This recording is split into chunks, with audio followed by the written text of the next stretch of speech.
Ya, kita lanjutkan lagi teman-teman. Di part yang ketiga ini, saya akan menjelaskan jenis-jenis perangkat lunak ya. Yang pertama, eh, sistem operasi atau operating system ya. Di sini eh, operasi sistem ini adalah dia semacam rumah ya, eh, yang nanti banyak perabot di dalamnya ya. Jadi ibarat sebuah rumah, dia yang menyiapkan semua space yang ada eh, di dalam komputer ini ya. Jadi dia yang menyiapkan space apa-apa yang bisa masuk di dalam komputer nantinya ya. Nah, itu bermacam-macam setiap produk ya. Ada, tapi kalau misalnya secara umum untuk produk laptop ya, biasa kita menggunakan Windows ya, biasa kita menggunakan eh, Linux.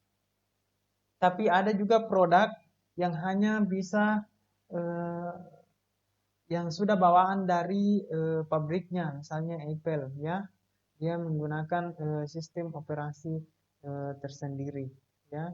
Kalau misalnya smartphone itu operasi op- sistem operasinya itu adalah Android ya.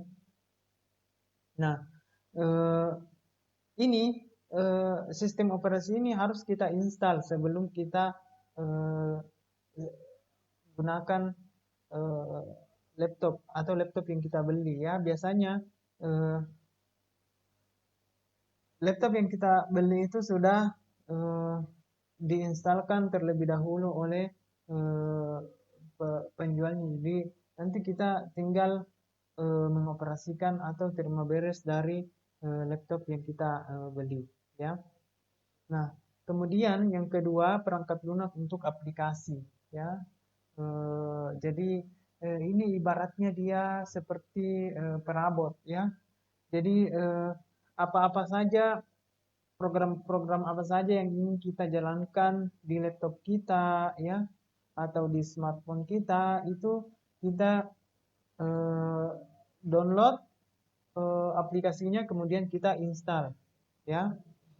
Nah, tentunya itu sesuai dengan kebutuhan kita masing-masing ya. Ini beberapa contoh aplikasi yang ada di dalam smartphone atau laptop yang bisa kita jalankan ya. Kemudian ada namanya alat pengembang eh, perangkat lunak atau software development tools ya. Jadi ini jadi kita bisa membuat aplikasi ya dengan menggunakan software development tools ya. Eh, Tentunya sangat rumit karena menggunakan bahasa-bahasa pemrograman ya.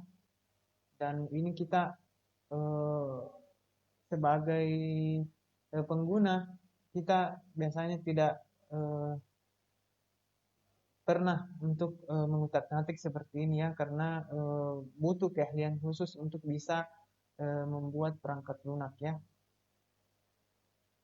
Terus yang keempat ada namanya pengendali perangkat keras atau device driver ya. Jadi di dalam laptop kita itu eh, ada driver-driver yang fungsinya untuk menjalankan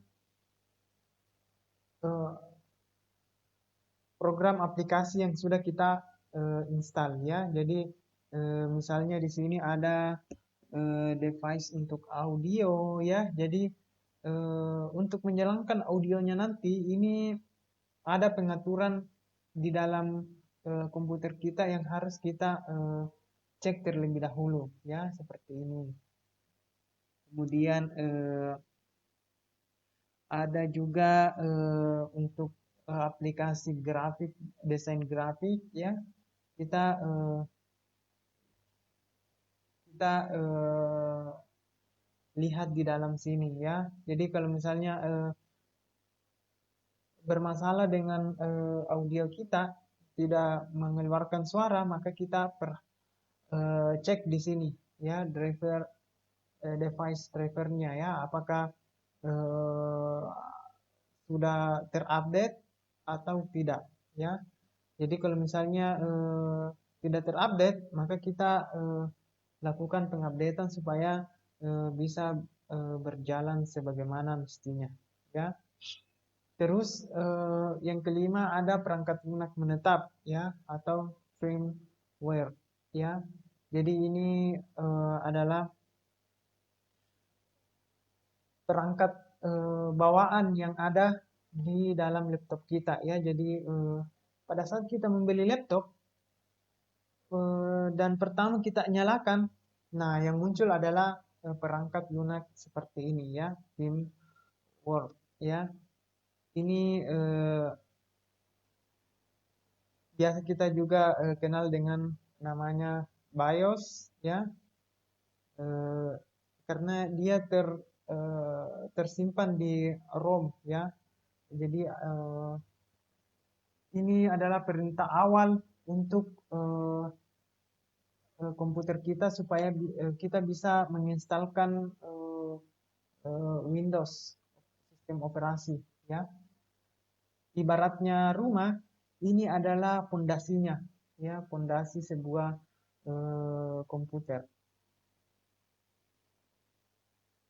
Yang keenam ada perangkat lunak bebas, ya. Ini adalah software yang bisa kita gunakan, ya, bebas kita gunakan, bisa kita ubah, bisa kita modifikasi, ya. Kita bisa mempelajari, bisa menjual, atau bisa juga menyalin, ya. Jadi orang tidak harus minta izin kepada siapapun, ya. Jadi ini pun adalah biasa digunakan oleh pengembang software, ya. Dan kita sebagai eh, apa namanya, hanya pengguna tentu tidak bisa membuka aplikasi seperti ini karena kita belum paham bahasa pemrograman, ya. Jadi